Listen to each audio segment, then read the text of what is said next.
And actually, that makes total sense. Yeah. Because I know me. You know, so that's our life mission. That's the McShin's mission. You don't have to understand my boundaries to respect them. Well, no, I'm the president and co-founder of McShin, a person in long-term recovery from substance use disorders. How do you go about fixing the damage in the trust between the family after you get out?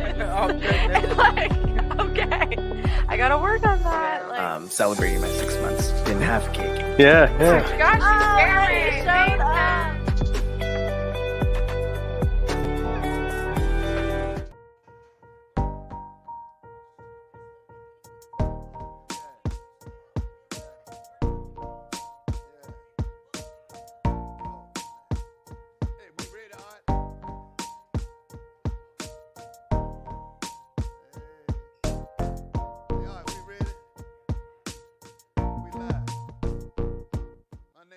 I'm a person in long-term recovery. I love my life today. We are here at Henrico Jail West. Got some beautiful people here. And we here on the 4th of July because this is where we want to be. We want to carry the message, a message of hope. Yes, we hope dealers. Hey, don't no addict take a day off. They was like, huh? We thought they had suspended the night or changed the date or whatever. No. We work all the time, you know. So let's get into it. We a little behind, but I had about 4 things that I wanted to talk about, you know. Couldn't get to all 4 of them, so I'll just talk about just a couple of them, you know. First and foremost, I like the thing we did a couple of weeks ago where y'all are engaged. Y'all are engaged. We talked to y'all. I got one question. First, I'm going to make a statement. I got 2 or 3 statements to make. But I want you to understand that drugs, alcohol, is just a symptom of your disease. Drug, alcohol, is just a symptom of your disease. Okay? My next question is, what was your perception of life before you started to use it? And I'm going to tell you, I'm going to give you a clue as to where I'm going with this. What was your perception of life before you started to use it? Or did you have a perception before you started to use it? When you were 13, 14 years old, did you ever think about getting married, having kids, you know, the white picket fence and all that, you know what I mean? What was your perception when you were young? Young men too, you know. I'm going to marry my high school sweetheart and we're going to live happily ever after, have some kids and all that. Somebody. Yeah, anything possible, you know. And what I need for you to understand, very simple, man, that we didn't hear this or we didn't know this, we didn't get this when we were teenagers. There are some pitfalls in life. There are some pitfalls in life that would have you distracted from whatever your perception, whatever your purpose is. And you know what? Just from wisdom and knowledge, when you get distracted, sometimes it takes you 10, 15 years to get back on course. You know, 10 or 15 years to get back on course. You know, this is the starting point right here. 10 or 15 years to get back on course. Because both of y'all, I ain't gonna say both of you, majority of y'all retreads. Y'all done did this like 5, 10, 7, 8, 9, 10 times. You know, because you have become so comfortable with it. You know, I can remember a time when I used to think too, jail ain't that bad. Jail ain't that bad. I'm just trying to get it. Oh, yeah. Jail ain't that bad. And I suppose that's the message that you probably give yourself sometimes. Jail ain't that bad. Ask me, I ain't been in jail in 30 years, 35 years. Ask me, is jail bad? You damn right it is. You damn right it is. You know, we can talk about the things that are good about it, but you damn right it's bad. You know? when I asked the question earlier about what was your perception, what's your perception about life? And I remember the sister here saying, and I hear this all the time, I use because I'm bored. I use because I'm bored. That's the number one reason I hear about people using. And when I say about your perception in life before you even started using, did you think for a minute that you had to be doing something every day, every minute of the day, that you had to be doing something, you know, in order to survive, in order to live? Meaning you couldn't spend no time with yourself. Meaning you ain't had no time to spend with yourself. When you spend time with yourself, because what I'm thinking is, when I say I'm bored, is the problem, is the answer using? Is the answer going back to jail? You know, is the answer for me to destroy my life? That's when I'm talking about, you got to rewire this, man. This thing here is about change. If you started thinking that the jail is all right, jail ain't that bad, you got to rewire that thinking, man. You know what I'm saying? Man, thinking changed my life. You know, thinking changed my life. This is the disease right here. It ain't the drug. This is it right here. What you putting in it. And this is probably, what we do on a daily basis. If you listen to me on, what's the date? Tuesday, and then you go back to the pod on Wednesday and Thursday, somebody telling you about, man, I'm going to get out, man, I'm going to get high, I'm going to get me a blast, and I'm going to do this, and I'm going to do that. You know what I'm saying? If you listening to that, because that's what we do. Man, look here. The most complicated thing in this universe is the solar system. The solar system is the most complicated thing on this universe. The second most complicated thing on this universe is this right here, our brain. That's what it is, man. And let me tell you how it operates. I had to go to the doctor the other day, and the doctor tells me, he said, man, look like you got a cyst or something on your kidney. We're going to have to take a look at that. The minute he told me that, my damn side started hurting. My kidney started. It wasn't hurting before he told me that, but that's how the brain is, man. That's how we wired. You know what I'm saying? I go to the doctor said, oh, man, it won't nothing. You know what I'm saying? You know? And I was talking to a friend of mine, and he was saying, like, the doctors don't understand the psychic of what you go through. You know what I'm saying? One other time, man, I went to the doctor, man, and the doctor checked me out, and the doctor said, look, you have your results back in 10 days. And my daughter said, man, that's murderous. In 10 days, you know, I'll be all to pieces, man. You know what I'm saying? That's why I understand about me, I need a program. I can't tell you what kind of program you need, but you need a program to ground yourself. You need a program to be grounded. You know what I'm saying? So that you can revisit some of these perceptions that you got, you know. And I don't know where you got them from, but all of them ain't correct. All of them ain't legitimate. You know what I'm saying? Some of that stuff, man, need to be thrown away. That's why you come to treatment. That's why you go to a place like McShin.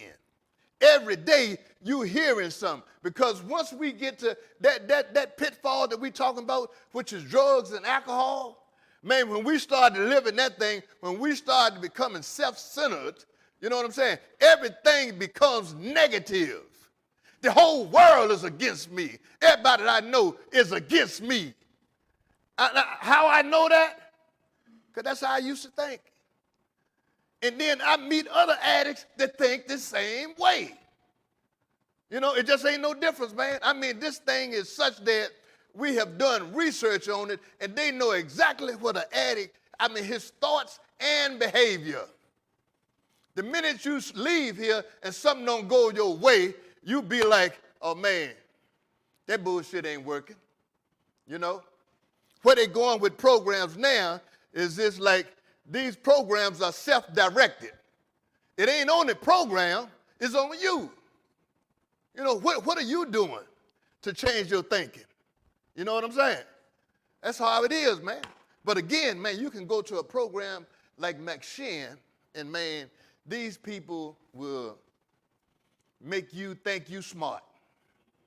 It's just like me. I learned to read and regurgitate. And I talk to people, they think I'm really smart because I can regurgitate, you know? But I do. I can understand some stuff.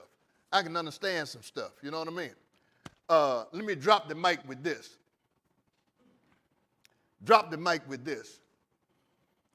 What does washing your hands do? Clean your hand. What does it do for your heart and your head? We can clean ourselves up while we're here, wash our hands every day and all that, but it ain't doing nothing for this and for this. This is what we got to change. You know what I'm saying? We got to change this, man. Bam! I done dropped the mic. My man, if y'all ever want to go to McShin, I got a guy here that can make that happen. Well, you're a board member. He can make it happen, I'm a board man. member. Yeah. I'm John going to Shinhouse. see Marshall. This is my best friend. Yeah. This is my golfing partner. I hooked my chain to his, my wagon to his. When last time we 35 played golf? years ago. I know you know I had the bad knee. He still using it as an excuse not to Hey, play golf, the knee, man. The knee getting better now. Good. You know what I mean? But, We'll have a golf report for you next time we up in here. yeah, absolutely. We'll let you know how it goes. my I've guy. been waiting That's on my this. guy right He usually beats me, but I'm pretty sure I can take him now, man. He got it. He gonna play that old knee crap on me. Most of you know I'm John Shinholzer, old timer in recovery. If I don't use between now and August, be 41 years. This is July, so I got one more month to go. I'm not going to use till after that one, so if I pick up, hopefully. But anyways, once again, I want to thank Sheriff Gregory and Pam and the staff here for letting us in here. You know, I just was gone a few weeks. Me and Art, we drove out to L.A. and back, and I spoke at a prison in L.A. And I spoke to 25 inmates that had all done 25 years. They were lifers. In California, they had this program that if you went through this 3-year-long program, that would qualify you to go to the parole board. So I had, there was 30 guys in there who had done 25 years, hoping that 3-year program could get them in front of the parole board. And it ain't easy getting in these prisons to speak, okay? You know, I go around the country, I speak in prisons. I've spoken in 46 different states, jails and prisons. And it's really hard to get in there. So when we have a jail like Henrico County Jail and Sheriff Gregory, and she lets us come in here and have access to y'all so we can do what we do, that's pretty special. Now, I know some of you don't feel special, but to add value to that, you get a guy like Triple O back there, Robert, got a little over a year clean now. What do you got? He's just a sweet old retired man, found McShin. I guess you're on Social Security. He's retired. He's spending his what coin he make getting y'all Jimmy John's, bringing up in here, you know, so you can feel warm and welcoming and loved. And I think Triple O deserves a hand for them Jimmy John's, man. Now, not everybody got to it because I ate 3 before y'all got down. They were slow but getting y'all down here. You know, and so it's just, I don't know, maybe you don't feel special, maybe you feel, I don't know what you feel. I would imagine some of y'all laying around today on 4th of July remembering old 4th of Julys or what you would be doing if you're out there. You with me? I've been locked up on a couple 4th of July. And you know, I can remember what I'd be doing. But when I got clean, one thing I said I would do is, because I heard early on, in order to stay clean, you got to do service work. And what service work meant for us is that we got to find a way to help other people get what we got, those that want it, those that are seeking it. And by y'all being here, that tells me and Marshall and Art and Triple O, y'all want this. Y'all are seeking recovery.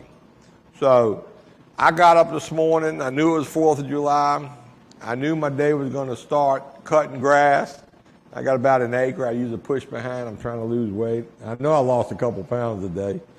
I knew we were having a picnic at McShin, so I went to the picnic. I was hoping to find somebody to play golf with, but I was the only Marine in the bunch, and nobody wanted to play, so I went over to my mother's house to kill time to come up in the hill. So the point is, you know, I had the freedom to do that.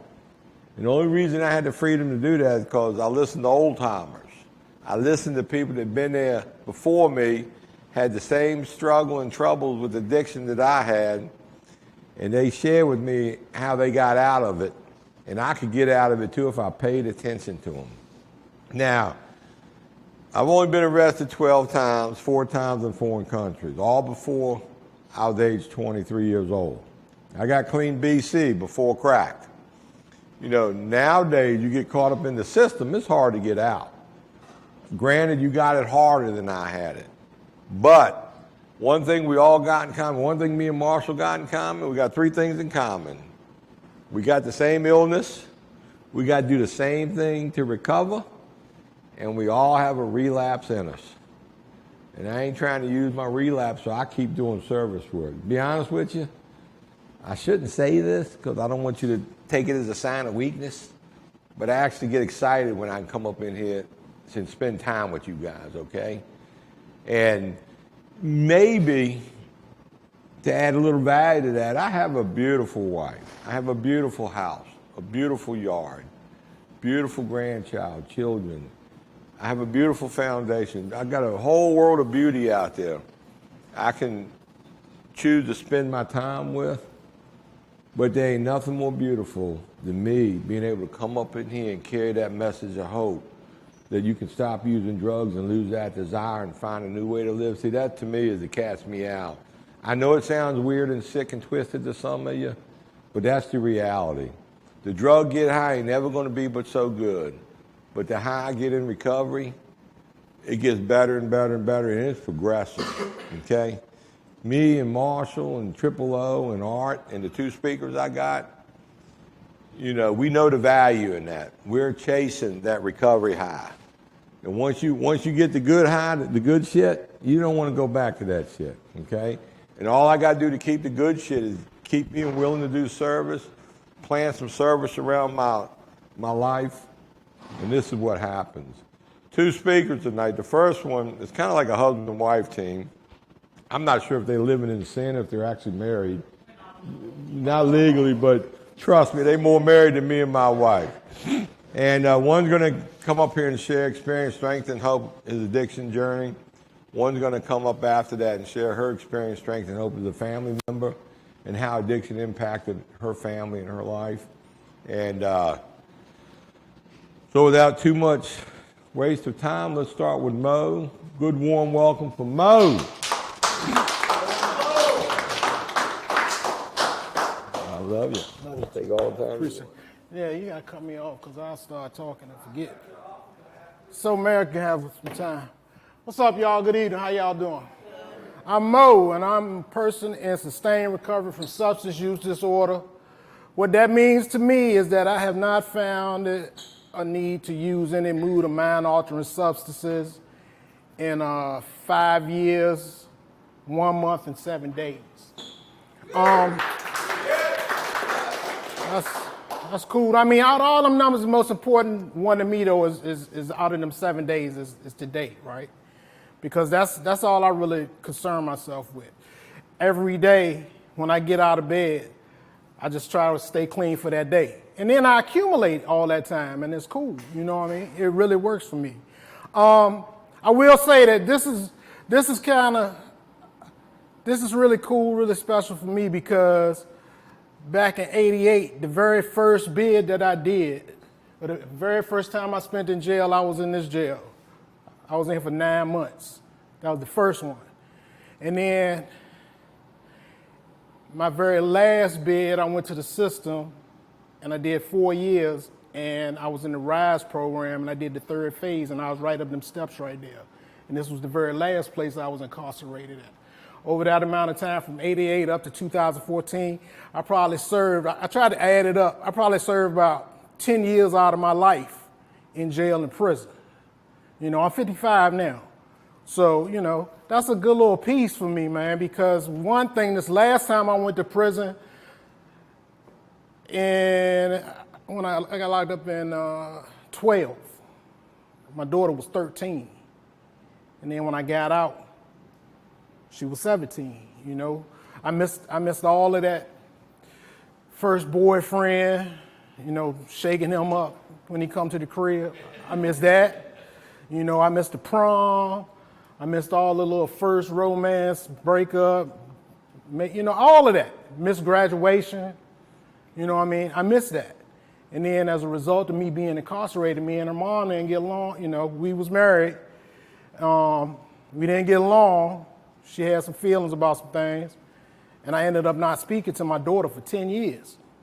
From 12 up until about, no, that's not true. 10 years is not true. From 2012 to 19.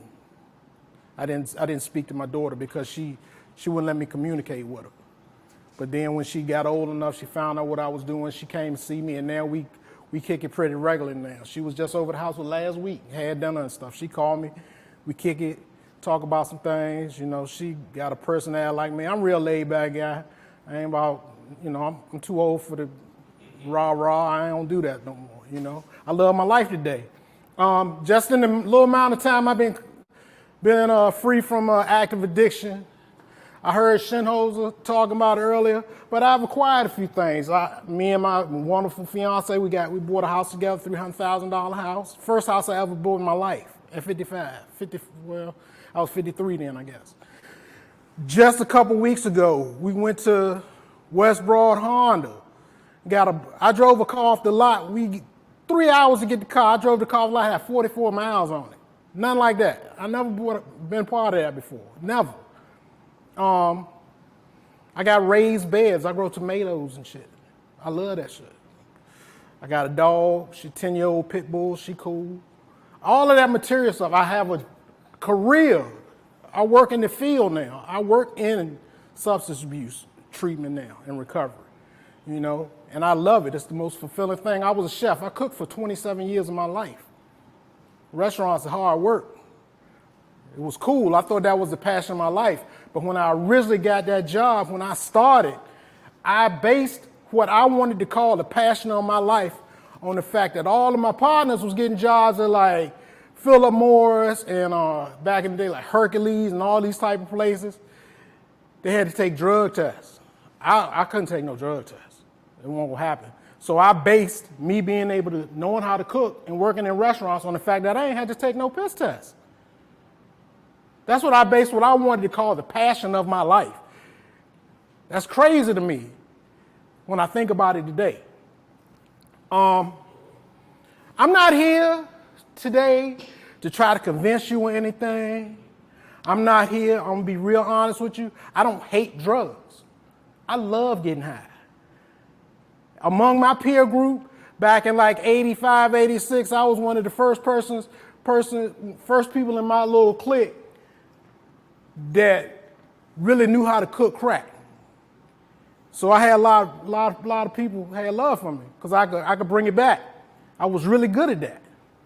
I was the best blunt roller in the clique. They bring the weed to me all the time. I was good at all of that. But today, man, I look back on that and it ain't worth it for me.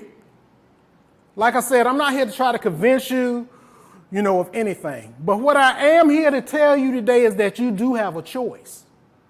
Couple of words I want you to think about: choice, personal accountability, and acceptance. Those three things are very important to me in my journey today because of the fact, for one thing, you know, when I was getting high, I made my life and my surroundings very small, and I took away a lot of options.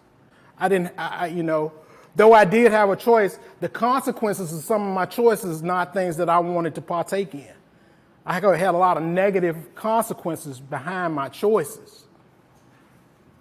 The accountability, the personal accountability part. I have to be accountable for myself. I can't blame nobody else for that. For me wanting to use and get high. I can't blame it on my upbringing, my friends, none of that. That's all on me because of that choice, those choices that I was making. I chose to do all of that. Nobody forced me to do it. Nobody put a gun to my head and said, you need to hit this motherfucker still. Not a soul. And if they would, I mean, they were wasting their time. They had to waste them bullets. Fuck with me. I would have hit that bitch. That's how, straight up. And acceptance, man. Acceptance, a lot of times when people think of the word acceptance, they think of attaching some type of feeling or emotion to the word. Acceptance is simply taking what is and saying this is what it is. It's the honesty. It's the honesty. That's another word, the honesty piece. Because if you're really, truly honest with yourself and you say, okay, look, I'm not a successful drug user. If you get real honest with yourself, then you can say, okay, everything that comes with it as well. Possibility of messing up relationships, with family, friends, and all that. Burning bridges with people that are poor with you, losing custody of your kids, not being able to work, or not being able to hold a job because you can't get up because you turned up the night before, and everything else that goes with that. Jail and institutions. That's part of it too, possibly. That's not a guarantee, but all of those things can possibly or potentially happen if I get high. Because see, I'm not gonna just use a little bit and stop. I have one very good, my best friend. He still uses. He gets high. He smoke weed and drink, but he can do that. He doesn't burn his life down when he does that. He can get up and go to work and stop and not use and all that. But if I get started, I am not stopping until it's gone. And then when it's gone, I'm gonna get some more. That's how I operate. When I was talking about the honesty piece too, that's another very important thing. Because when I first got here, like honesty to other people, that was fairly easy. Once I started learning to be honest, I could be honest with somebody else, right? I could tell the truth. But the big part that was killing me was the voice inside me, the lies that I tell myself, that I hear in the voice that you're hearing right now. The lies that I tell myself that convince me, man, you done tried it 100 times to spend this $50 and ended up spending $200, but you could do it this time. You could spend that $50 and be all right this time. Knowing full well I done tried it over 100 times and that ain't never worked. Part of my personal insanity. Doing the same shit over, expecting something different. So accountability, man, just owning your shit, man. Own what you do. I mean, we can say that, but then sometimes I think about how I used to talk, right? When I was locked up, I used to be like, man, the police locked me up. That prosecutor, I can't stand her, she locked me up. That judge, he locked me up. That's not true. I locked myself up because of the choices that I made. I know what the law is. I knew what the laws were. I know that it's illegal to buy and sell crack cocaine. I know that. But I chose to do that. And then from selling, I got to a point where I did all right, honestly, for about 4 or 5 months, and then I liked to party. So that the money was out the way then. All I wanted to do was have fun. You know, what I thought was fun at the time. Being, 23, 24 years old. I thought that was the life, right? That wasn't it for me, man. I will say that all of that material stuff that I was talking about earlier, one of the big factors in that for me was that I actually now have a wonderful partner in my life. That woman right there, she is that's my squad. That's my gang, me and her. But I have somebody that's willing to work. We work with each other. And both of us work on ourselves. I work my type of program, and she works the program that she has to work. And because we are healthy individuals separately, we can come together and be a healthy couple.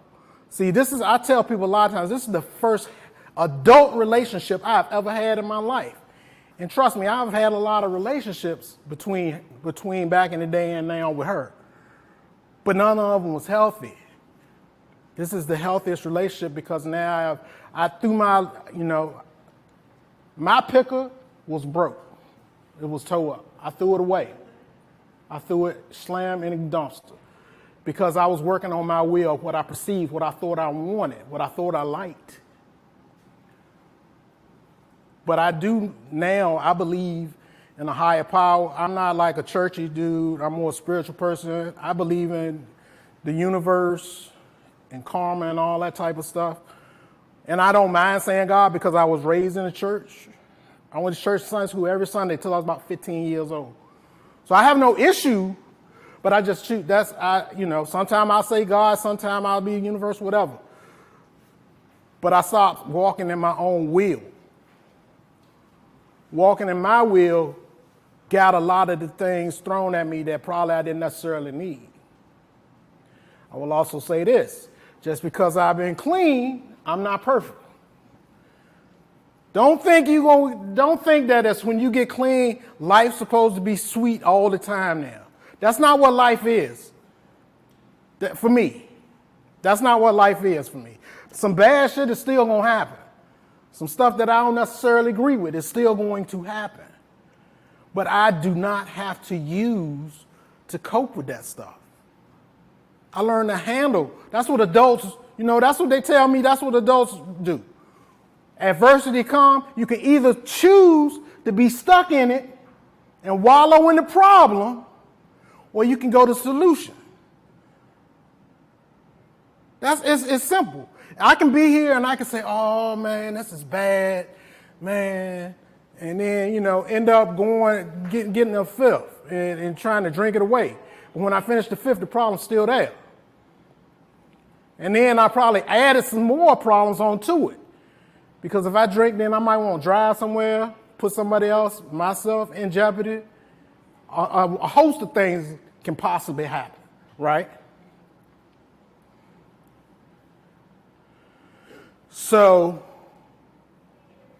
when something happens now, I know that that's just what life is. Life is ups and downs. Now, when I'm using, the ups and downs of life is like this. Real super highs and very low lows and all in between. I'm drinking, trying to cope with it and make it even out. And it's not going to even out because I am going to continue to add stuff to it. So it's going to get more and more and more. But when I don't use and get into the solution, I can start trying to make it a little bit smoother. And it goes in a wave. And I kind of can flow with that a little easier. Ups and downs, ups and downs, ups and downs. And it's cool.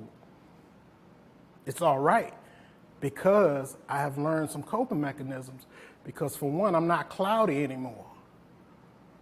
I'm using this coming from a standpoint of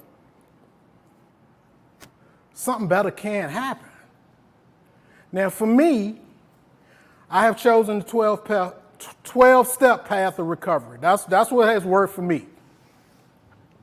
I'm going to tell you right now, it's not a very popular opinion in some areas, but I'm going to tell you straight up.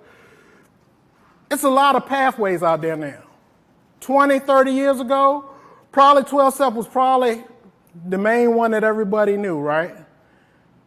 But now, it's a lot of different things because we got a lot of different lot of different people, man, are saying that recovery, man, can happen. And one thing they talk about a lot nowadays is that the opposite of addiction is connection. Here, that's like a big catchphrase. The past couple years, I've been hearing it a lot. And I understand that now because for me, I followed some suggestions that people gave me being in the 12-step. They said go to meetings, get a sponsor, do step work, don't get high no matter what. First of all, break. Just don't get high. Just don't use no matter what. And then all those other things. And then the very last thing they said is give back. That's part of what I do now for a living, part of what I'm trying to do here right now. The biggest obstacle that any of us are having in this recovery thing, can anybody guess what the biggest obstacle to anybody's recovery is in here? No, I'm not going to say that. Anybody? Take a wild guess. What's up, brother? Bam! That's it. Yourself. You are the biggest obstacle to your recovery. Because we make things hard. They say, for me in my pathway, they say, this is a simple program for complicated people. We are our biggest enemies. You know why? Because we resist change. Nobody likes, a lot of people, I flow with it now, I don't mind. I think change is good. I ain't gonna lie, that's just me personally. I know a lot of people though, they don't like change. So change is not the bad part though, because that's just how shit evolves. Change is fine. But if you're holding on to a rope and you pulling on that joint, the resistance to it, because if you don't got a glove on, you tear your hand up. Resisting change is the painful part. When you don't let the natural flow of things happen, you impose your will as an individual. When you try to impose your own will and resist and fight it with everything you got, no, I don't want to do that, I don't want to do that, you're going to tear yourself up. Telling now from experience. Might not happen for all y'all, but for some of y'all it might, I don't know. But I know for me, when I resisted, I caught some. Because in my whole time being free from active addiction, also, when I first came to recovery, I came in for 8 months. I went to follow everything they said. I said, I'm going to at least get us an honest opportunity.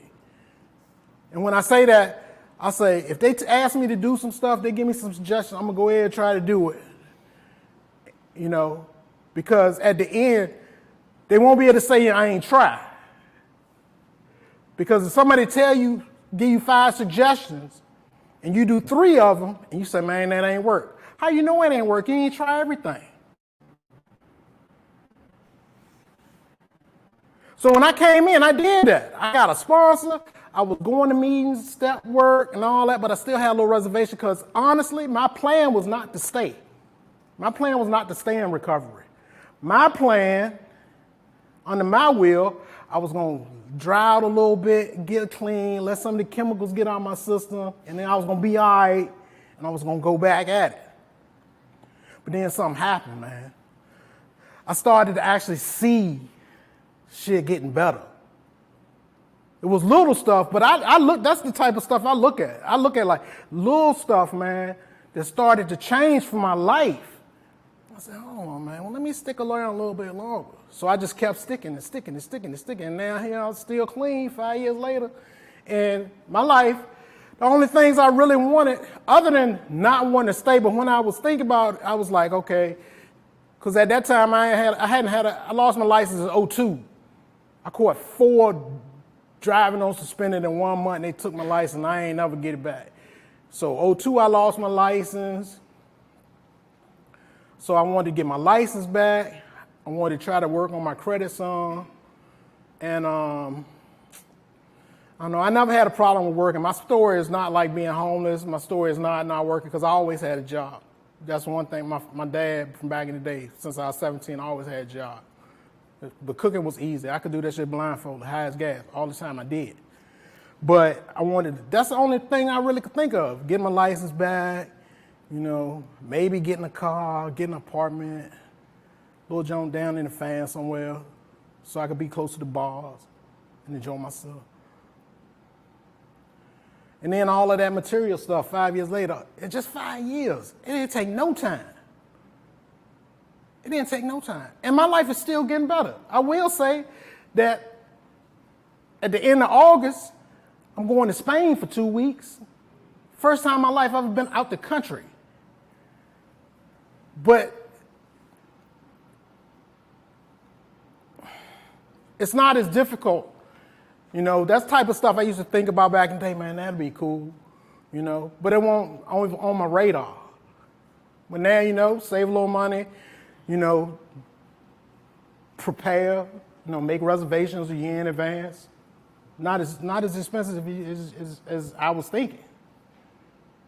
So I'm excited. I'm looking forward to that shit. I'm going to eat some good, real Spanish shit. Real abuelas, grandmas over in Spain. I'm going to get that. I like the food. I love that shit.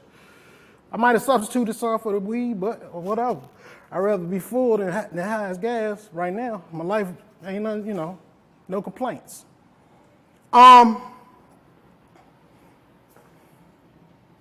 Stay out your own way, because this right here, the choices that we make, man, you'll be surprised, man. That's one thing that you really, really have control over. All right. Well, like I say, man, accountability, acceptance, and just make some choices for you. You know what I'm saying? I got a lot of friends, I will say before I get off the stage here. When I first got to recovery, they told me to delete my friends from my phone, right? When I got my phone back, I deleted 122 numbers from my phone. People I sold drugs to, people I bought drugs from, strippers, friends I got high with, all that. I deleted 122 numbers. And I changed my phone number as well. Since that time, about 5 years ago, only 2 of those people have tried to contact me through Facebook. One of them my best friend, another one's another cool person I kick it with. But that just tells me I had 120 people just for a good time, just to hang out. It wasn't worth it. And now my life is much, much, much, much more stress-free than ever before. Man, I hope something helped y'all today. If ain't nobody told you today they love you, I do. And I'm Mo, and thanks for letting me share. Thank you. You laughed when you mentioned taking the trip ride.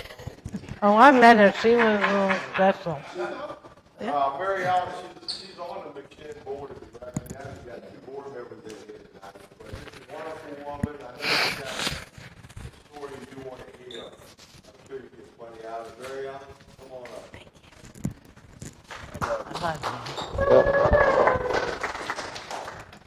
Hi, everybody. I'm Mary Ellen. I'm really, really, really happy to be here. Believe it or not, there's nowhere else I'd rather be on 4th of July than with all of you.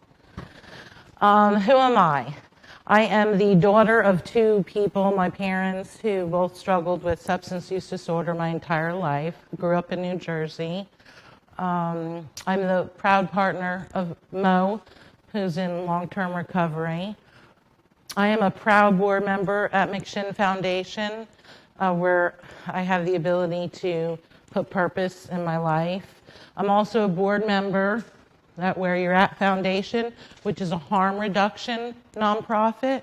So we hand out test strips and Narcan to the community, the unhoused individuals, and I'm also just got elected to be a board member at Hanover Cares as the treasurer, which is a nonprofit that works with youth.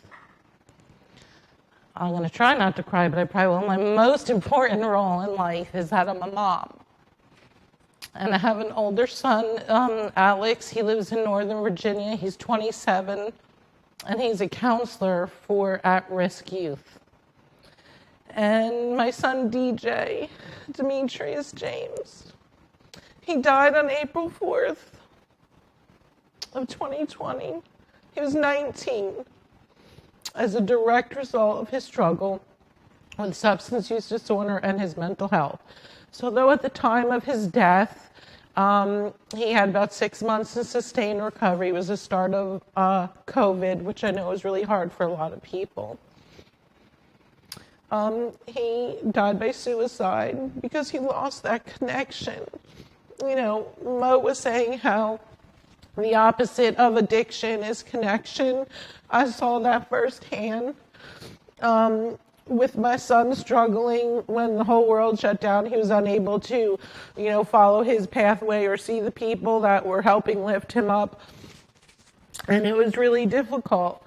But even in my inexplicable grief, I'm here today because I have hope for every one of you.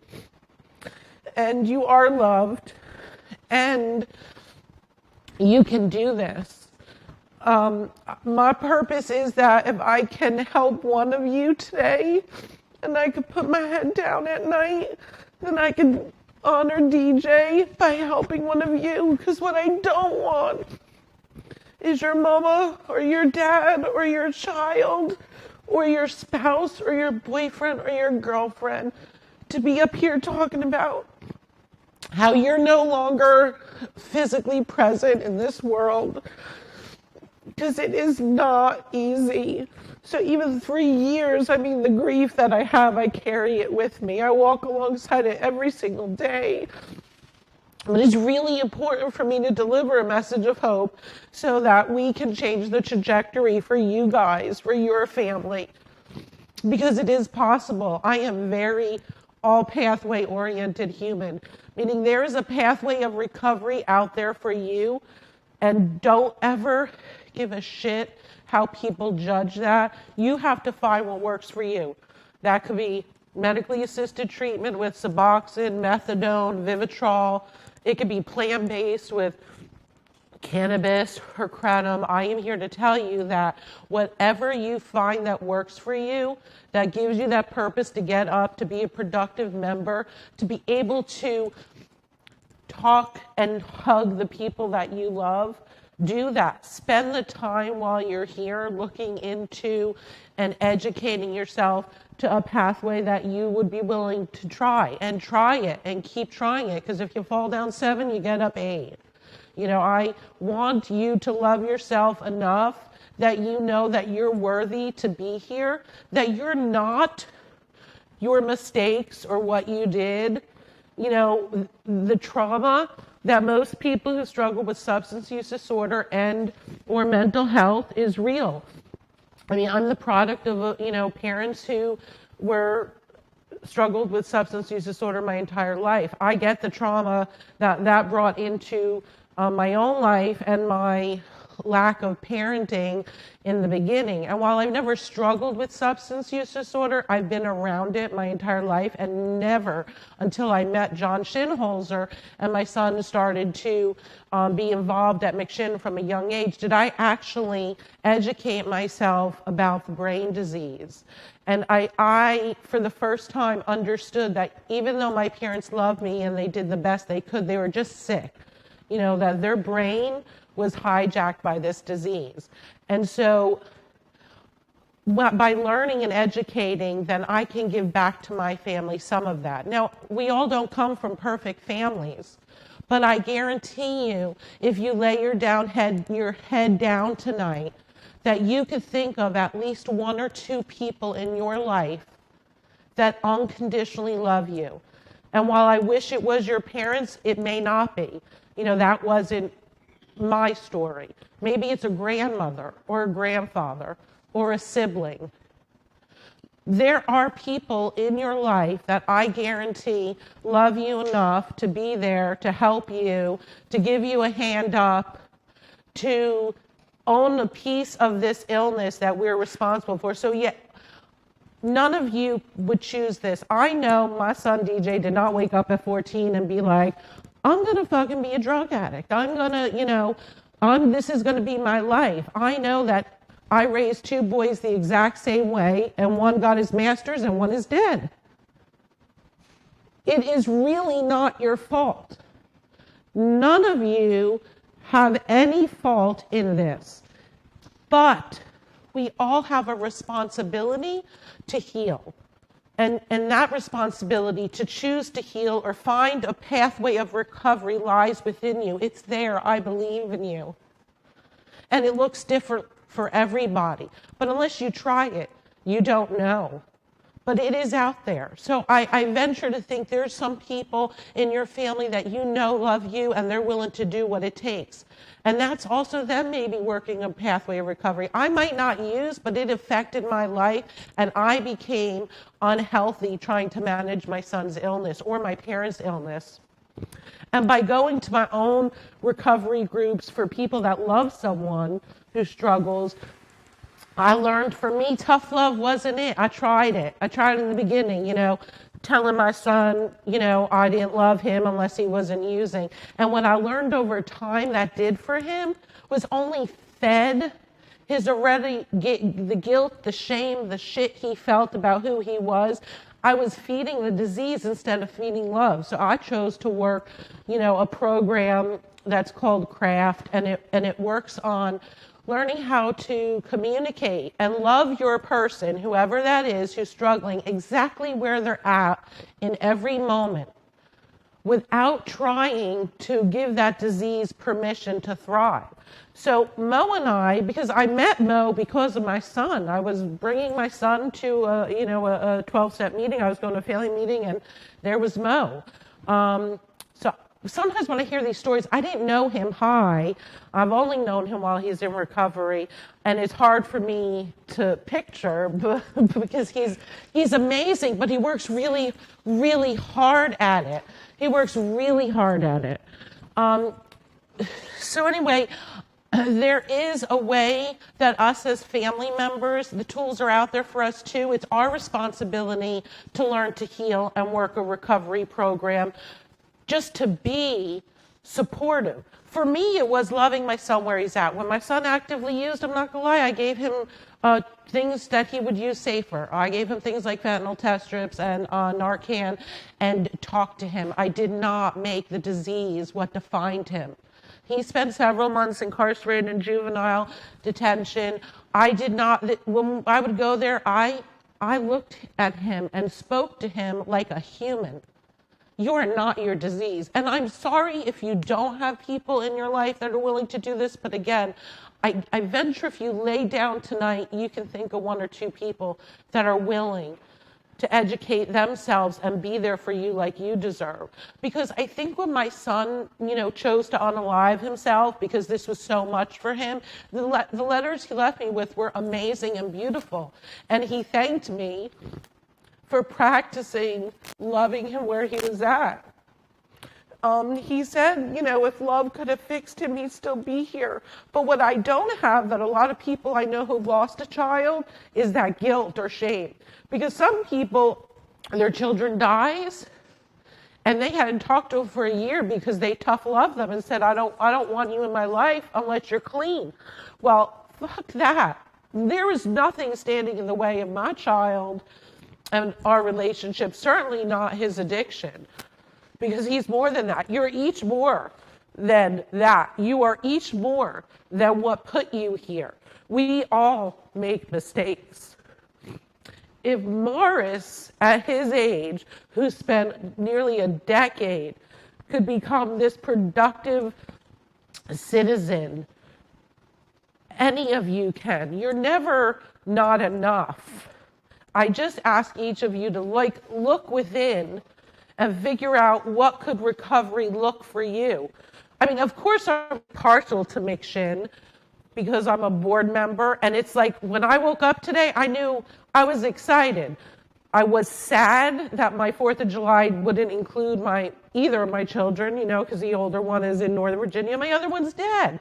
But when I got up, I knew I find gratitude every day.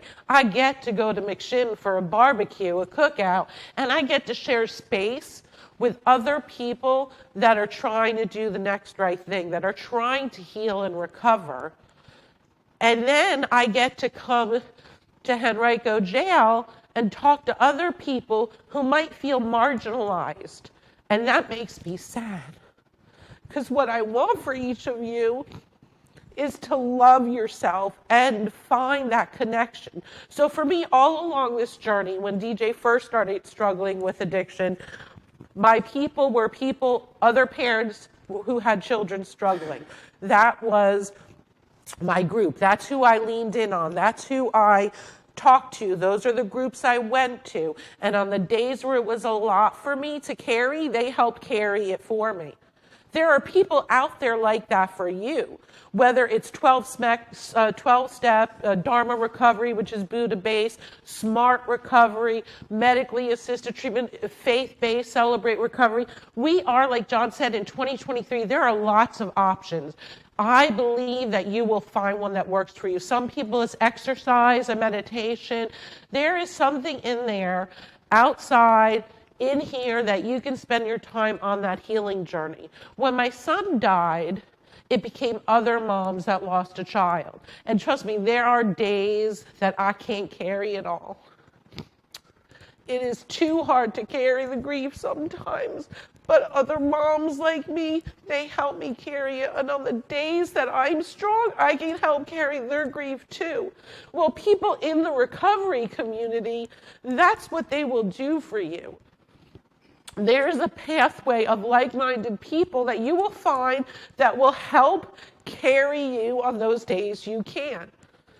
And like Mo said, you just have to get through today. Sometimes it's not even the day.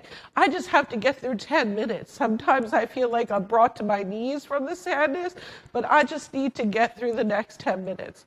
And I get to still share about Demetrius. And if one person gets something out of this or picks up the phone and calls someone and tells them you love them, and maybe, just maybe, you've heard something to hear that you are all so worthy. Like, where we are today means nothing. You have an opportunity to change the trajectory of your life, and you are all worth it.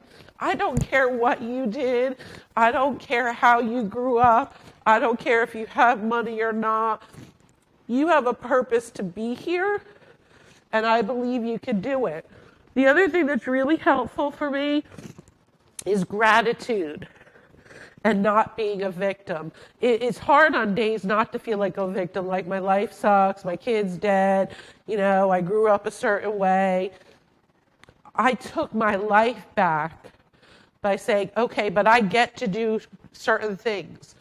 My son still has purpose because I get to still speak about him and share him with you all in hopes that maybe something I said strikes a chord and you work on loving yourself. And sometimes that means reaching out to other people, those one or two people, and helping them love you until you feel that. Nothing you've done is bad enough that you deserve to be in pain or suffering. And I know that you each have a choice inside of you where you can choose to work on being the best possible you. If any of you have children, I guarantee you want better for them than what you had. And there's a way to do that. That's start healing yourself. Work on your healing. Find a recovery pathway that works. Don't let other people shame you or judge you.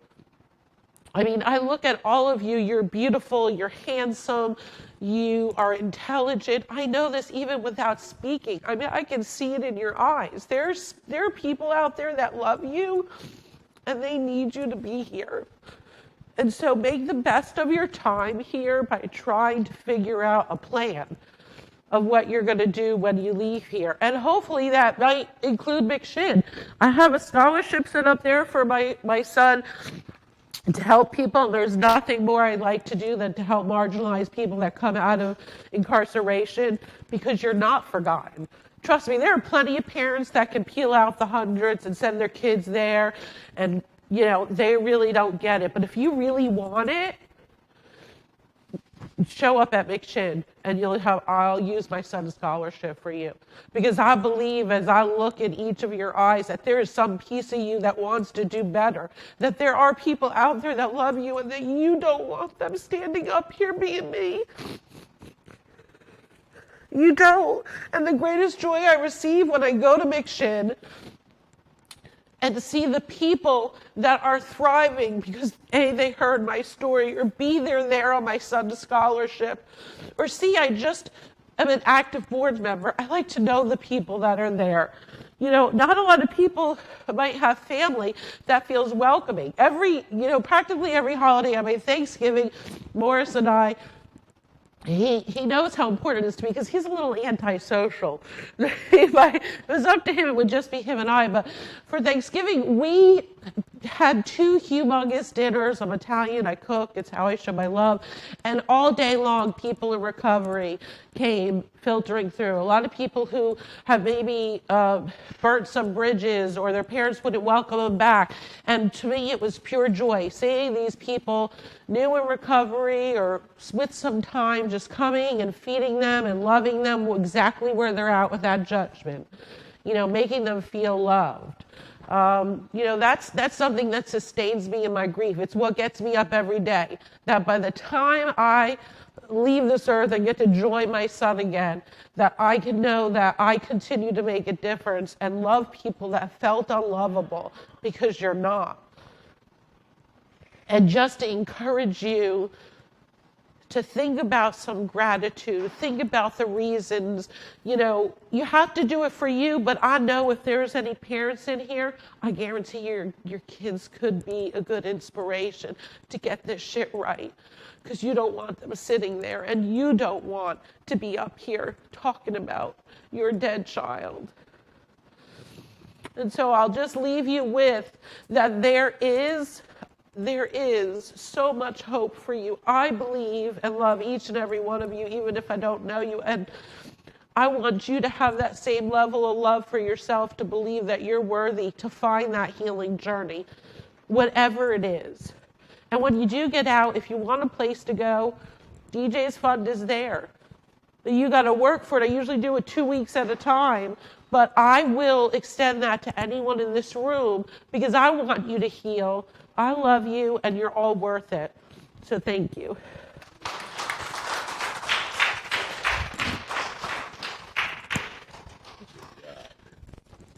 I always cry. I know where y'all were 7 years ago on this day. Where were you? Good. Y'all got Facebook? Well, you will probably. My Facebook post came up today. I was speaking in a prison in England 7 years ago today. And this is where I got this shirt on that trip. It's an H&I shirt from there. Just a little caveat for the meeting. So I didn't think 7 years ago, I'd be up here with Marshall in Henrico Jail, huh? Yeah. Did y'all hear anything tonight? Yeah. By applaud, how was tonight? All right. Closing words of wisdom. Awesome, man. This thing just keep picking up steam. Keep picking up steam, man. We bringing some awesome speakers in here. I don't know if y'all getting anything out of it, but I am. I'm gonna continue to come back. Yeah. Well, I know they're getting something out of it. Thank both of y'all, man. Yeah. Mo and Mariella. Thank you, man. That was powerful. Yeah, and every time we get a speaker in here, they get fired up. They want to, hey, get so-and-so to go and get so-and-so to go in, So anyways, I hope you have a happy rest of the 4th of July. I don't want to tell you what I'm going to do. I don't want you to be envious or nothing, but I'm going to go home to a nice air-conditioned, watch a big screen TV, and pet the dogs. But you'll be there soon enough. There ain't no lifers in here. The only way you be a lifer if you choose to be a lifer. But let this be your last installment. You know what I mean? So we love you. We'll see you in 2 weeks. All right. Thanks.